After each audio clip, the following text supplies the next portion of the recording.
রেলগাড়ি চাংগ্রাম আমাদের হাফিজা মাদ্রাসা থেকে ওসমানপুর পর্যন্ত যে রাস্তাটা দুর্গতি আপনারা দেখতে পাচ্ছেন। জনগণের আসলে অনেক সমস্যা, এখানে অনেক বন্যা আর কি, পানি জমে যায়, অনেক সময় ড্রেন নাই, যার জন্য আমাদের এমপি মহোদয় আসার কথা। আমরা এটার দ্বিতীয় পার্টে আমরা দেখব যে এমপি মহোদয় আসছেন কিছু কথা বলার জন্য এবং এই রাস্তা করার জন্য। আমরা যারা দিনাজপুর এলাকাবাসী যারা আছি তারা এই ভিডিওটা দেখলে বুঝতে পারবেন যে আসলে দিনাজপুরে এমপি কত একটা যে ভালো এমপি এটা কেউ বলতে পারবেন না। যে উনি ছুটে আসছে এই গরিব দুঃখীর মাঝে যে রাস্তাটা যে চলাচল করা পারতেছে না, এই জন্য দেখার জন্য চলে আসছে এবং রাস্তাটা অবশ্যই ইনশাল্লাহ করে দেওয়ারও কথা বলেছিলেন। তো এবার মনে হয় ইনশাল্লাহ হয়ে যাবে। আমরা দেখতে থাকেন। আমরা আগামী দ্বিতীয় পার্টে আমরা দেখাবো যে এমপি আসছেন, আমাদের আশেপাশে আরও চেয়ারম্যান নেতা এবং ছাত্রলীগের নেতা এবং থানার সাবেক সভাপতি সবাই চলে আসছেন এই জায়গাতে, আমরা আসলে দেখতে পারবো। তো ততক্ষণ আপনারা ধৈর্য ধারণ করে আমার দ্বিতীয় পার্টটি দেখার জন্য অনুরোধ রইল এবং আমার এই চ্যানেলটার সাথে একটু সবাই সহযোগিতা করবেন। নতুন চ্যানেল খুলেছি আমি, আমাকে সবাই সাপোর্ট করবেন। আমার দিনাজপুরে আমি সব কিছু দেখাতে পারি। আমার চ্যানেলের নামই হচ্ছে আমি আপনাদেরকে দেখাতে চাই।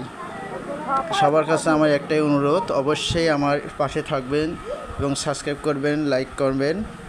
আর ভালো ভালো ভিডিও ইনশাল্লাহ আমি করব। এটা নতুন চ্যানেল আমার, আপনারা যদি সহযোগিতা করেন অবশ্যই করব, চেষ্টা করব ইনশাল্লাহ ভিডিও।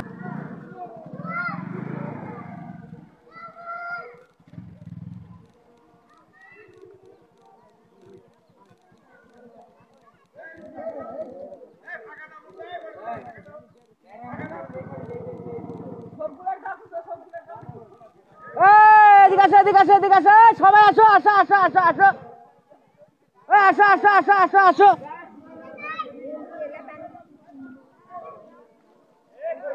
আসো আসো আসো।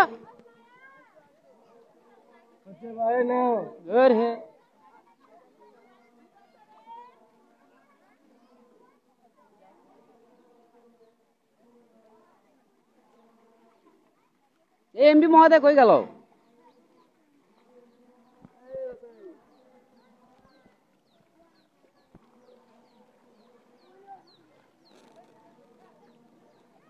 ভাই এদিকে যে বন্যাটা হয়েছে ভাই, বাড়িঘর অনেক পড়ে গেছে।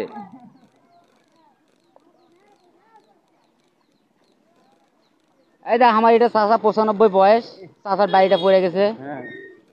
অবস্থা চাচা, এটা আমার মেম্বার।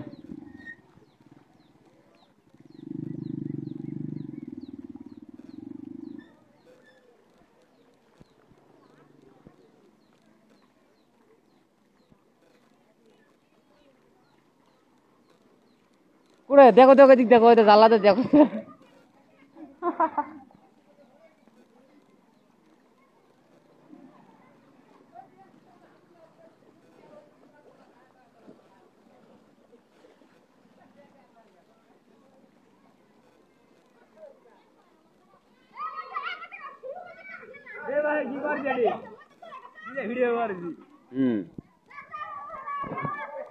হ্যাঁ হ্যাঁ হ্যাঁ হ্যাঁ হ্যাঁ ঠিক আছে, হ্যাঁ ঠিক আছে ভাবি, ঠিক আছে।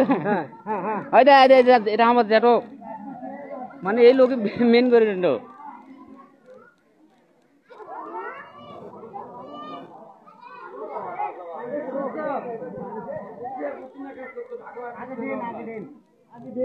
রাস্তা হোক না হয় না হোক।